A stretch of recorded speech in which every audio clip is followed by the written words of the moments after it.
ଆଉ ମାଲିକେ ଭଲ। ଆଉ ସକାଳୁ ସକାଳୁ ଶୀତରେ ଶୋଇକି ଉଠିଲେ ନା ନାଇଁ? ବ୍ଲଗର ଡେ 5ରେ କ'ଣ ସବୁ ହେଲା ଜାଣିବାକୁ ହେଲେ ଭିଡ଼ିଓକୁ ଲାଷ୍ଟ ପର୍ଯ୍ୟନ୍ତ ଦେଖନ୍ତୁ। ମୁଁ ରାଜାକୁ ଷ୍ଟାର୍ଟ କରି ବାହାରି ପଡ଼ୁଥିଲୁ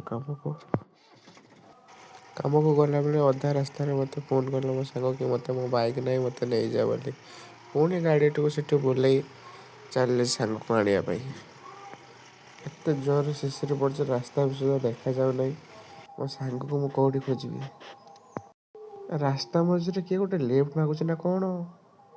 ହେ ବେ ମୋ ସାଙ୍ଗ ବେ। ସାଙ୍ଗକୁ ଗାଡ଼ି ଉପରକୁ ଉଠେଇ ନେଇ ଚାଲିଲୁ ପୁଣି କାମକୁ। ସେ ବି ଯିବ ମୋ ସହିତ କାମ କରିବାକୁ। ଆମ ଗାଁର ରାସ୍ତା କିପରି ଏମିତି ଅଛି, ଭିଡ଼ିଓଟିକୁ ଲାଷ୍ଟ ପର୍ଯ୍ୟନ୍ତ ଦେଖନ୍ତୁ ଜାଣିପାରିବେ।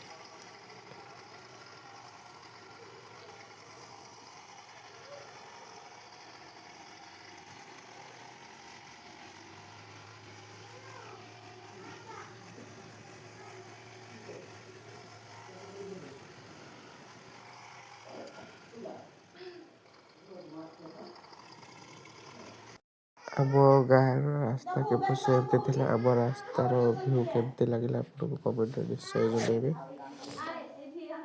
ଫାଇନାଲି ଆମେ କାମ ପାଖରେ ପହଞ୍ଚିଗଲୁ। କାମ ପହଞ୍ଚୁ ଦେଖିଲୁ ସାଙ୍ଗ ଯେଉଁ ଗାଡ଼ିଟା ନେଇକି ଆସିଥିଲା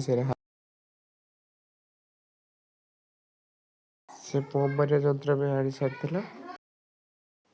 ମୋ ସାଙ୍ଗ ପମ୍ପ ମାରିବା ଯନ୍ତ୍ର ନେଇକି ପମ୍ପ ମାରିବା ଆରମ୍ଭ କରିଦେଇଥିଲା। ଆପଣମାନେ କିଏ କିଏ ଟ୍ରାକ୍ଟରରେ ଏମିତି ଭାବରେ ପମ୍ପ ଦେଇଛ କମେଣ୍ଟରେ ନିଶ୍ଚୟ ଜଣାଇବେ। କିଛି ସମୟ କାମ କରିଦେଇକି ପୁଣି ଭୋକ ଲାଗିଯାଇଥିଲା। ମୋର ତ ଜାଣିଛନ୍ତି ଭୋକ ଲାଗିଲା ମାନେ ଦୁନିଆ ପଛେ ଭାସିଯାଉ, ମୋର ଏବେ ଦରକାର ଖାଇବା। ସେଥିପାଇଁ ମୋ ସାଙ୍ଗ ଗାଡ଼ିରେ ବସିକି ପଳେଇଲୁ ଘରକୁ ଖାଇବା ପାଇଁ।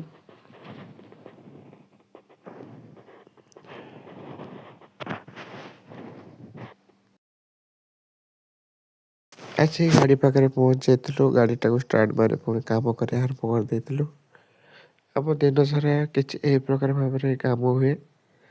ତେଣୁ ଦିନ ସାରା ଭିଡ଼ିଓଟା ଆପଣଙ୍କୁ ଦେଖିବା ତ ସମ୍ଭବ ନୁହେଁ, ସେଥିପାଇଁ ଛୋଟିଆ କ୍ଲିପ୍ କରିକି ଆପଣଙ୍କୁ ଦେଖାଉଛି। ଯଦି ଆପଣମାନଙ୍କୁ ଏହି ଛୋଟିଆ ଟ୍ରାକ୍ଟର ଟାଇପର ବ୍ଲଗକୁ ଭଲ ଲାଗେ ତାହେଲେ ଚ୍ୟାନେଲଟାକୁ ସବସ୍କ୍ରାଇବ୍ କରିବେ ଏବଂ ଲାଇକ୍, କମେଣ୍ଟ, ସେୟାର କରିବେ। ଦେଖା ହେବା ନେକ୍ସଟ ବ୍ଲଗରେ।